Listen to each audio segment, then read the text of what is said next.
Hello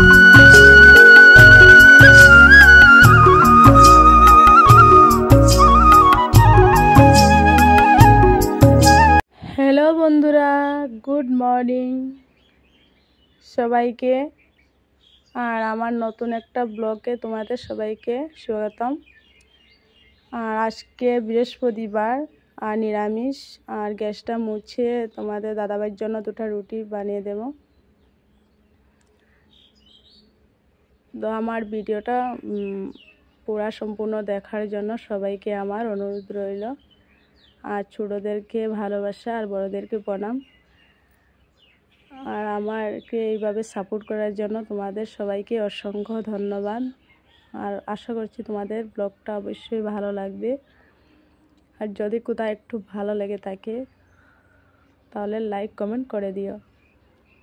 তো যাই হোক বন্ধুরা, রুটি বানিয়েছি, তোমাদের দাদাভাইকে দিয়ে দেব, তারপরে আমি বাকি কাজ করব।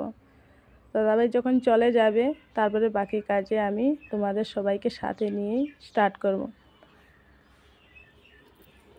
তো বন্ধুরা, দাদাভাই যাবে হুজাই যুগিজান নাওভাঙ্গা মন্দিরে। তো মন্দিরের ভিডিওগুলো কালকে আসবে বন্ধুরা, অবশ্যই তোমরা দেখবে।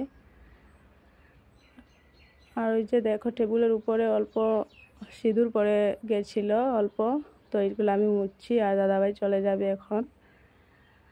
আর তো দুটা রুটি বানাবার বাকি ছিল, তো মেয়েকে বলছি ওটা বানিয়ে দেওয়ার জন্য। আমার দেরি হয়ে যাচ্ছে, আমি বাকি কাজগুলো অনেক রয়ে গেছে, কেন দাদাভাই যাবে তাড়াতাড়ি করে বানাচ্ছি রুটি। আর বাকিগুলো মেয়েকে বলছি বানানোর জন্য। তো দাদাভাই চলে যাবে বন্ধুরা, তারপরে আমি কাজ স্টার্ট করব। আর বাকি কাজগুলো আমি কমপ্লিট করব। তো যাই হোক বন্ধুরা, ঘরগুলো ঝাড়ু দিয়ে বাসনগুলো ধুয়ে কাপড়গুলো কেচে দেব। তো যেখানে কাপড় আমাদের কোনো টিপ কল বা মোটরের কোনো সিস্টেম নেই, পুষ্কুনিতেই সব কিছু করি। আর আমার মতন যারা গ্রামের বধূরা, আমার মতন দিদিভাইরা সবাই আছো, সবাই গ্রামে ঘর, তো সবাইরে ঘরে পুষ্কুনি আছে। আর যারা শহরে থাকো তাদেরকে তো আর বলা যাবে না, হেরা তো ঘরে পুষ্কুনি নেই, সব কলে মোটরে টিপে করতে হয়। তো বন্ধুরা, আমি চলে গেছি পুকুরের ঘাটে কাপড় ধোয়ার জন্য। আর কিছু কাপড় ধুয়ে আর কিছু সাপে দেওয়া রয়ে গেছিলো বাকি, তো সেইটা পূরণ করে আমি জামা কাপড়টা ধুয়ে দিয়েছি। যেখানে কাপড়গুলো মেলতে যাব বন্ধুরা, অনেক রৌদ্র, তো কী করব, কাজ তো করতেই হবে না বন্ধুরা, বলো। ছেলে মেয়ে আছে, নিজের জন্য কাজ তো করতেই হবে। কষ্ট হলে তো গৃহবধূরার তো কাজই এইটাই। তো যাই হোক বন্ধুরা, তাড়াতাড়ি কাপড়গুলো ধুয়ে দিয়ে তারপরে ঘরটা মুছে দেব। কেন আগে ভালো করে ঘরটা মুছতে পারি নাই, কেন তোমাদের দাদাভাই চলে যাবে, তাড়াতাড়ি করে গ্যাসটা মুছিয়ে বানিয়ে দিয়েছি। তো চলো ঘরটা মোছা আমি কিভাবে মুছছি সেটা তোমরা অবশ্যই দেখো।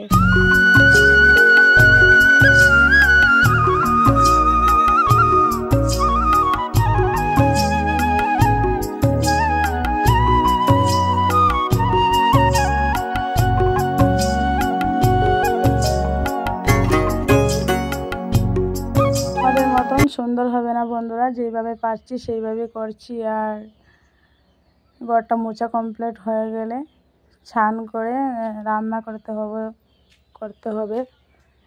তো তোমাদের দাদাভাই চলে আসবে, তো চলে আসার পরে তো যদি রান্না না হয় তাহলে বলবে এতক্ষণ তুমি কি করেছো। আর এতক্ষণ কি করেছি বন্ধুরা তোমরা তো সবাই দেখলে, তাও কিছু বলবে দেরি হয়ে গেছে বা খিদা পেয়ে গেছে।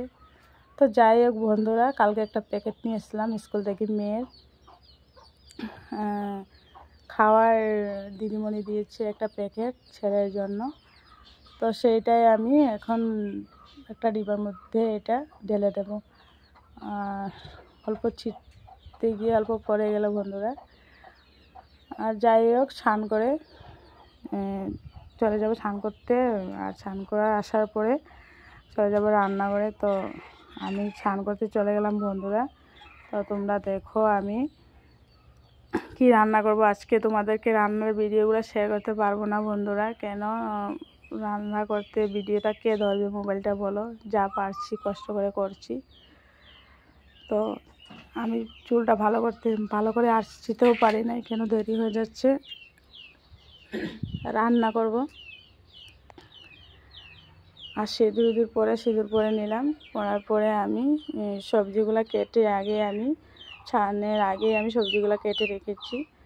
আর সেইগুলা তাড়াতাড়ি হবে বলে একজন মেয়ে এসেছিলো আমার ঘরে, মানে ননদ হয়। তো ননদের বলছি আমার এই সবজিগুলো কেটে দাও না, আমার দেরি হয়ে যাচ্ছে। তো সেই কেটে দিয়েছে। তো সবজিগুলা দেখো কীরকম লাগছে কেটে তো কীরকম লাগছে দেখছো বন্ধুরা। তো এইখানে ভাজি করেছি আর এইখানে সবজি করেছি, নিরামিষ সবজি, আর দুটো বড়া করেছি বড়া। তো আমার ভিডিওটা কেমন লাগছে বন্ধুরা অবশ্যই কমেন্ট করে জানিয়ে। তো বন্ধুরা ব্লগটা আজকে এতটুকু ছিল। তো কালকে নতুন ব্লগে দেখা হবে। Love you, tata friend. তোমরা সবাই ভালো থাকো, সুস্থ থাকো, এটাই আমি আশা